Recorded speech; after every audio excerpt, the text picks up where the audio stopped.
تلک دیکھے گی یہ دنیا سراب زندگی، کب تلک دیکھے گی یہ دنیا سراب زندگی، پی کے کس نے قے نہیں کی ہے شراب زندگی، ایک جھلک دنیا کی دیکھی اور چلا سوئے عدم، ایک جھلک دنیا کی دیکھی اور چلا سوئے عدم، لو یہ ہے انسان تیرا لب لباب زندگی۔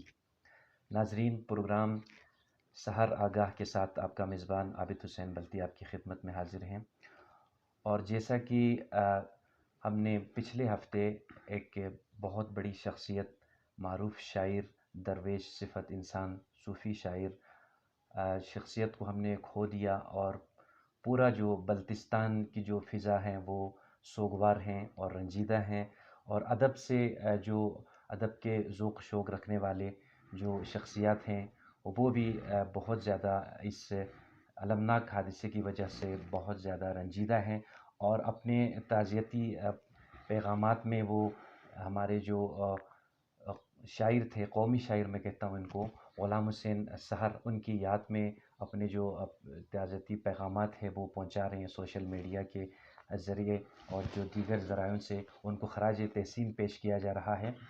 ناظرین، شیخ غلام حسین سحر جو کہ ان کی شخصیت کو ہم اچھی طرح، ان کی زندگی میں ہم صحیح طرح نہیں جان سکے، آج ہم موجود ہیں ایک انتہائی بہت معروف شخصیت ہیں، آپ کا تعلق شعبہ تعلیم سے ہیں، اور جناب وزیر فدا حسین، آپ معلم بھی رہے ہیں اور اس وقت ریٹائر ہوئے ہیں محکمہ تعلیم سے، تو آپ کی شخصیت کے بھی کئی پہلو ہیں۔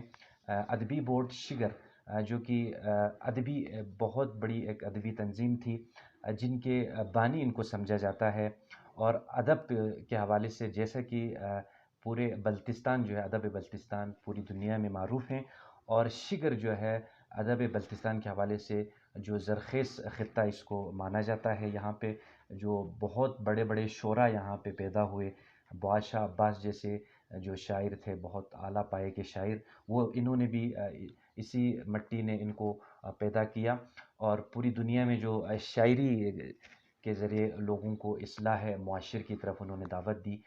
اس کے علاوہ اور بھی بہت ساری شخصیات ہیں، شعراء کے حوالے سے بات کی جائے تو راجہ محمد علی شاہ صبا، وہ بھی بہت بڑے شاعر تھے۔ تو ان شاعروں کے جو مجموعہ کلام ہے، ان کو سمجھنے کے لیے ادبی جو خدمات انہوں نے ماسٹر صاحب نے جو انجام دی ہے وہ قابل تعریف ہیں، اور آج تک جو میڈیا کے اوپر، سوشل میڈیا کے اوپر آج تک یہ چیزیں ایکسپوز نہیں ہوئی ہے، یہ چیزیں نہیں بتائی جاتی ہے۔ آج ہم ماسٹر وزیر فدا حسین صاحب کا بہت مشکور ممنون ہے کہ آپ نے ہمارے پروگرام کو جوائن کیا، اور چونکہ ہمارے جو آج کا پروگرام ہے شیخ غلام حسین سحر، صوفی بزرگ شاعر، ان کے حوالے سے، اور پروگرام کا نام ہے سحر آگاہ، تو اس حوالے سے سب سے جو قریبی شخصیت ہیں شیخ غلام حسین سحر کی زندگی میں ہم دیکھتے ہیں کہ جو سب سے زیادہ انٹریکشن جو رہا ہے وہ وزیر صاحب کے ساتھ ان کا انٹریکشن رہا ہے، اور وہ یہاں پہ اس گھر میں آتے رہتے تھے، یہاں پہ قیام کرتے تھے، اور اپنی شاعری کے حوالے سے بھی ان سے جو ہے یہ بہت سارے جو پروگرام ان کے ساتھ ہوا کرتے تھے، اور اپنی شاعری کے حوالے سے، مجموعہ کلام کے حوالے سے ان کی خدمات وہ حاصل کرتے تھے۔ تو اسی حوالے سے بات کرتے ہیں، وزیر صاحب ہمارے ساتھ تشریف رکھتے ہیں، تو وزیر صاحب سب سے پہلے آپ کو پروگرام میں خوش آمدید کہتا ہوں، اور آپ کا بہت شکریہ کہ آپ نے ہمارے اس پروگرام کو جوائن کیا۔ تو شیخ غلام حسین سحر جو آپ نے ان کو قریب سے دیکھا ہے، ان کی زندگی کو دیکھا ہے، طرز زندگی کیا ہے، شاعری کیا ہے، اس حوالے سے ہمیں تھوڑا سا ناظرین کو بتائیے گا۔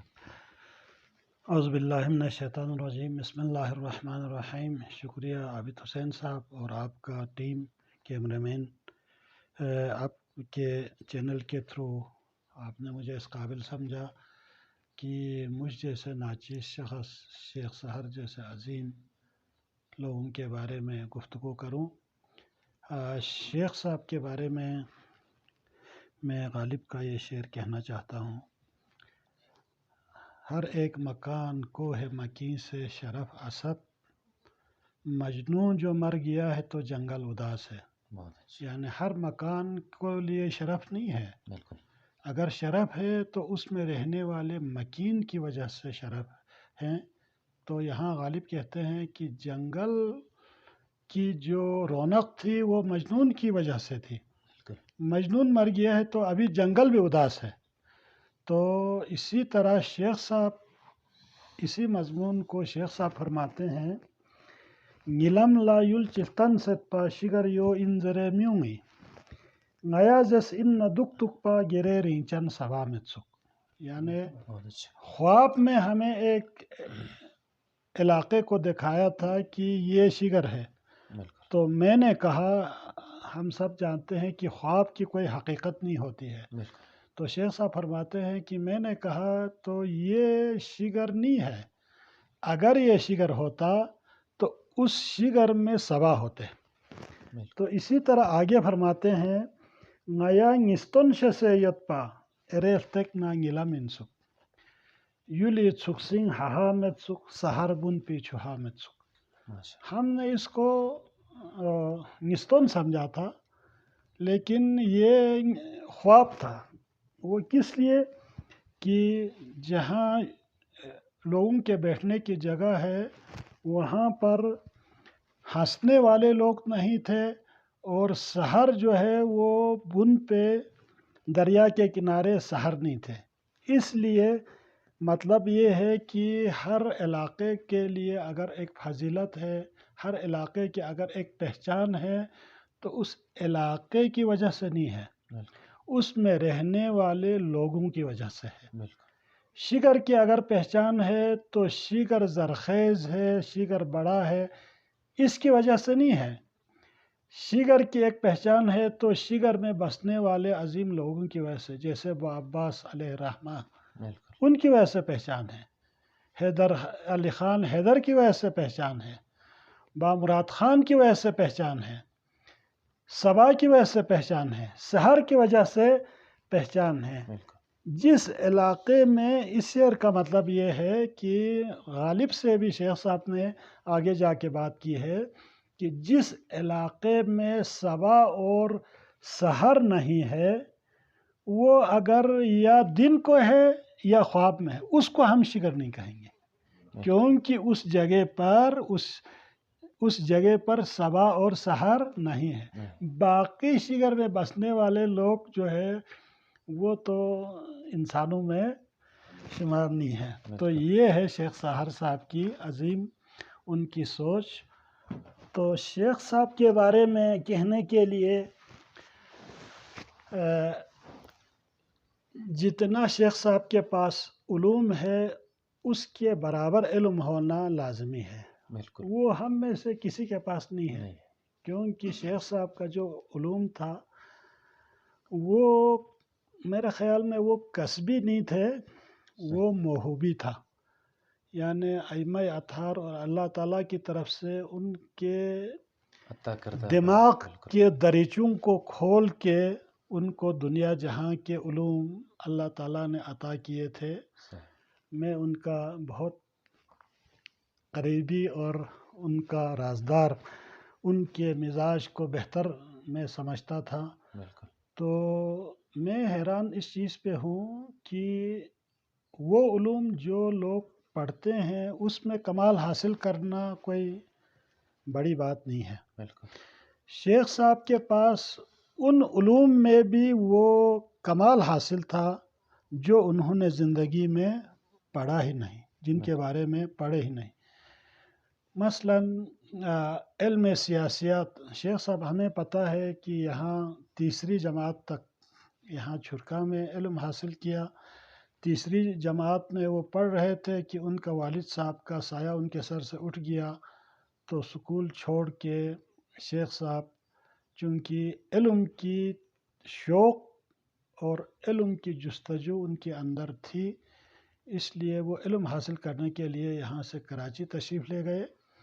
کراچی میں ایک مدرسے میں 1 سال تک وہ دینی علم حاصل کرتے رہے. پھر وہاں سے نجف تشریف لے گئے، وہاں دینی علوم حاصل کیا. دنیاوی علوم مطلب لبنان میں شیخ صاحب رہے، ترکی میں رہے، شام میں رہے، لیکن ایران میں رہے، وہاں دینی علوم حاصل نہیں کیا. دینی علوم حاصل کیا لیکن دنیاوی علوم حاصل نہیں کیا.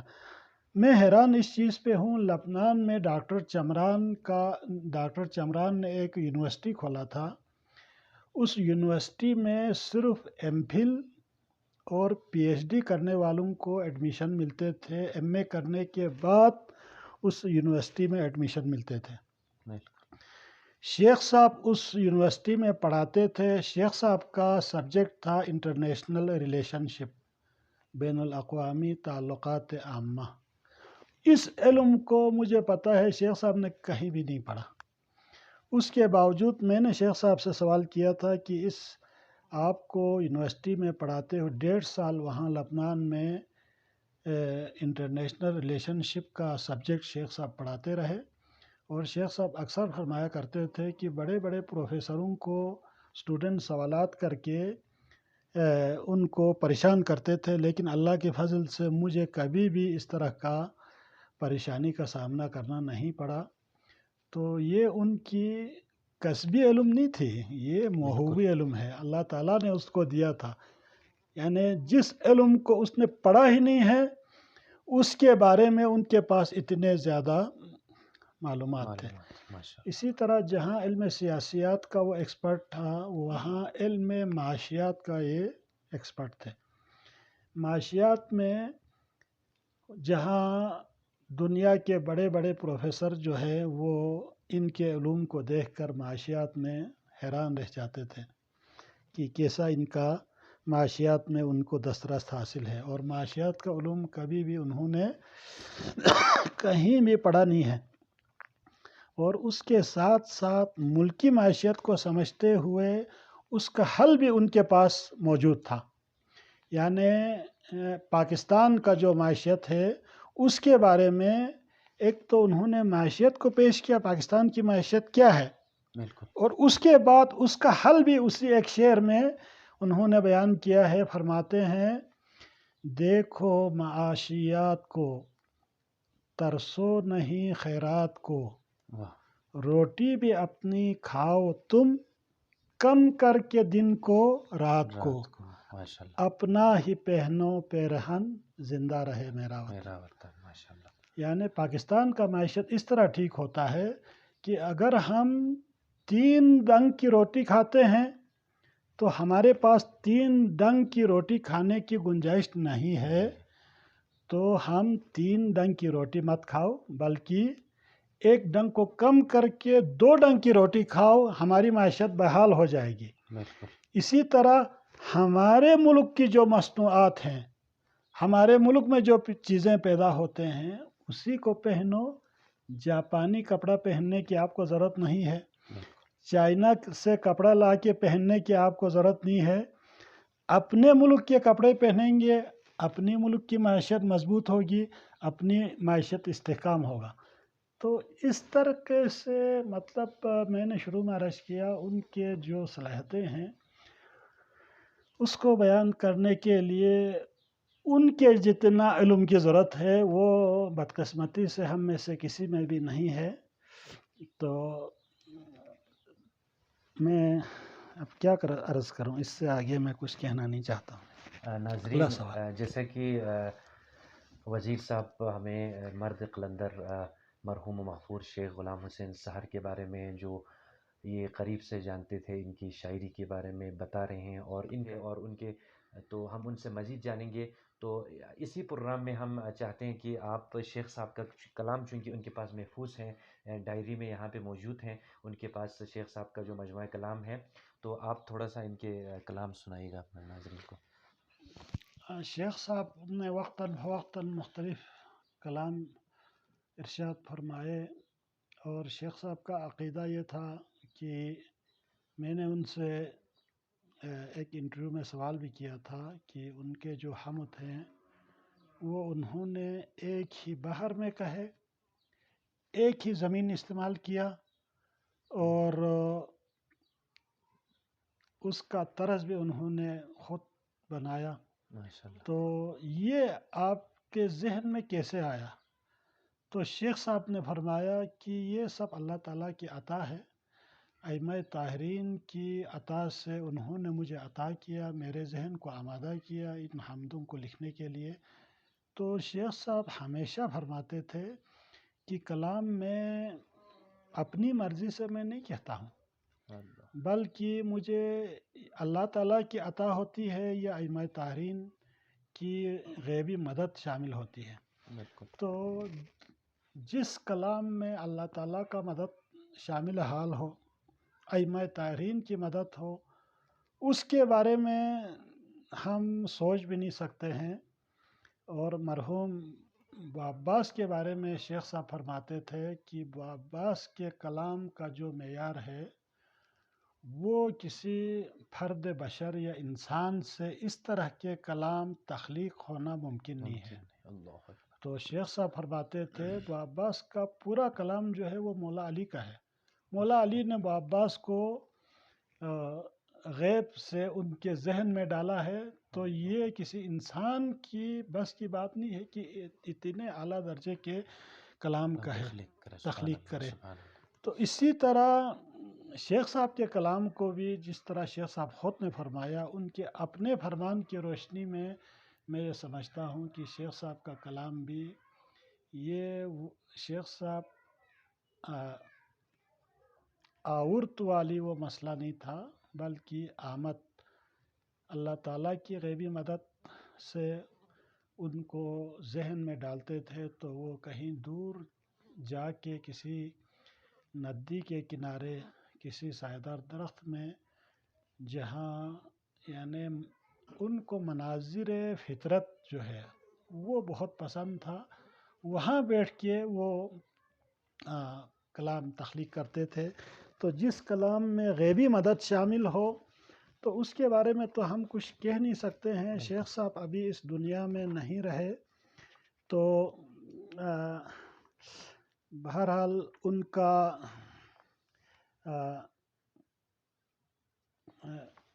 سلام انہوں نے ایک حضرت امام حسین علیہ السلام کی شان میں ایک سلام انہوں نے فرمائے تھے، اس کے بارے میں وہ کلام میں کچھ بند میں پڑھنا چاہتا ہوں۔ رگس خدا سی دنیا دین نسپر فی اتپ حسین خشی کا خوب بلنی فیا خشن من فی خشن ترتپ حسین خشی کا خوب بلنی فیا من فی خشن ترتپ حسین نبیوں میں وارث و نور نظر پیام سلام ولیوں میں گوئے کا خدا سپر فی نور اتپ حسین خدا نبی لذرت شخصیاں کچی سجدنگ حسین پھانس عبادت بیسے میچھپ حسین حسین پھانگ ملا تھونا نبی امین وحی وحی زرے نہ کچی لوگ سے گوا مفت حسین حسین لجوب یسے جبریل زس لسخما نبی وحی پیام انی لشدی گچھت حسین سحر خدا لفچولے یکت مس حسین لکچی کھلا دنیا لمسے آخرت لرگت حسین۔ تو یہ ان کا ایک طرح سے عقیدت تھا امام حسین علیہ السلام کے بارے میں۔ اور آخری شیخ صاحب نے اردو میں ایک حمد، اس سال شاید کراچی تشریف لے گئے تھے، وہاں انہوں نے ایک حمد تخلیق کیا تھا، تو وہ حمد میں بتانا چاہتا ہوں۔ غالباً یہی آخری کلام تھا، آخری شیخ صاحب کا میرے خیال میں یہ آخری کلام ہے۔ بالکل۔ الہی تیری رحمت ہے، حمد تیری، ثنا تیری، شکر کی حد سے ہے اعلیٰ و ارفع ہر عطا تیری۔ عبادت کی ضرورت کیا ہے تجھ کو اے میرے مولا، مگر طاعت میں شامل ہے حکم تیرا، رضا تیری۔ مرض کا خود سبب ہے ہر مرض میں مبتلا بندہ، تجھے پھر بھی پکارے گا وہ چاہے گا شفا تیری۔ بصیرت کو بھی کام تو نے دیے ہیں اپنی رحمت سے، میں ان کانوں سے سنتا ہوں میرے مولا ندا تیری۔ سحر تیرا ہے اس کی روح تیری، زندگی تیری، میرے مولا رزق تیرا ہے اور ہر آب و ہوا تیری۔ یہ ان کا آخری کلام تھا شیخ صاحب کا۔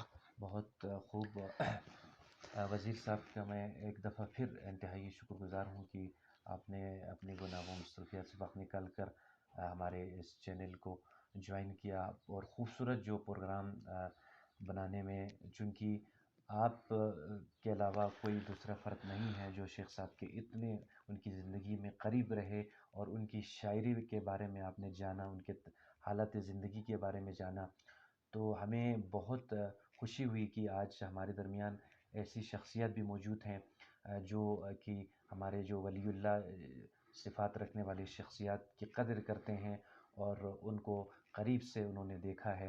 تو آپ کا بہت شکریہ۔ اگلے پروگرام میں انشاءاللہ ہم دوسری قسم میں پھر شیخ صاحب کی جو شاعری ہے اور ان کا جو شاعری کا موضوع کیا ہے اور ان کا لب و لباب کیا تھا، اس حوالے سے ہم مزید بات کریں گے۔ ہمارے ساتھ رہے گا، اور ہمارے ناظرین کے لیے یہی ہے کہ جنہوں نے ابھی تک ہمارے اس چینل کو سبسکرائب نہیں کیا ہے، ان سے ہماری ریکویسٹ ہے کہ 5CN TV چینل کو سبسکرائب کیجیے، تاکہ مستقبل میں بھی آپ کو ایسی جو قیمتی ویڈیوز ہم آپ تک پہنچاتے رہیں۔